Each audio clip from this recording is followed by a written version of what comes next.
in my mind, one of the best, like, runs of any actor and director is the 4-movie run with James Stewart and Alfred Hitchcock. Because you have Rope, Rear Window, The Man Who Knew Too Much, and Vertigo.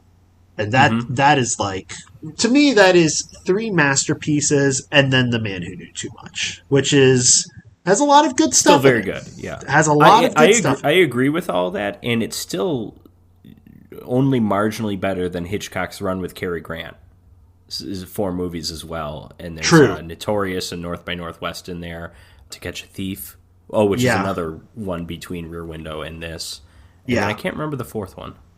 Suspicion, which is I remember I've only seen it once all the way through, but I do remember it being very good. It has a great scene, one of the great Hitchcock stories, when he put the light in a glass of milk as it goes up the stairs, which is, supposed to be a poison glass, or possibly is, you don't know. It's a great sort of not necessarily gaslight, but kind of proto-gaslight, wherein the wife doesn't know whether or not their husband is actually a murderer.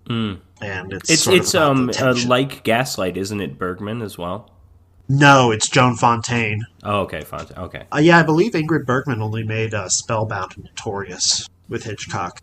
I think I was mixing it up with Spellbound, which I also haven't seen. I think that's it. Spellbound has a great climax and the dream sequence. But anyways, I think that the Stewart films, like the Cary Grant films, work as like amazing entertainment, and there's some like and there are masterpieces in there. The Stewart films to me work on an almost like different level. Like I understand that and I'll say The Man Who Knew Too Much is the closest to a Cary Grant film, because I view this as like a poor man's North by Northwest, sort of, if that makes sense. There's different character dynamics, but there's similar, I don't know, it's a similar kind of story. Well, I think the main difference is North by Northwest, Cary Grant is kind of like, and sort of Notorious as well. Cary Grant is always hired or cast to play like the raconteur, like the entertaining, to catch a thief.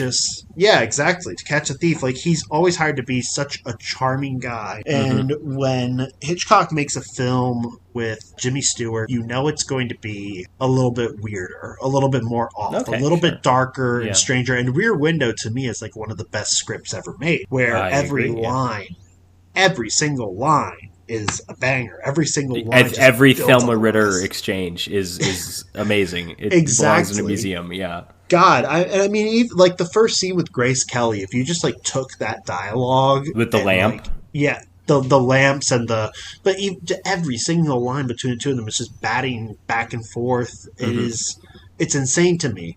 But it is also a film about a voyeur, and also a film about a guy who is like symbolically castrated in a way, because he's unable to be a part of the world anymore. So he just has to sit in bed and watch his neighbors all day. And you almost forget how strange it is and how weird the main setup is because of how entertaining it is. But this is the one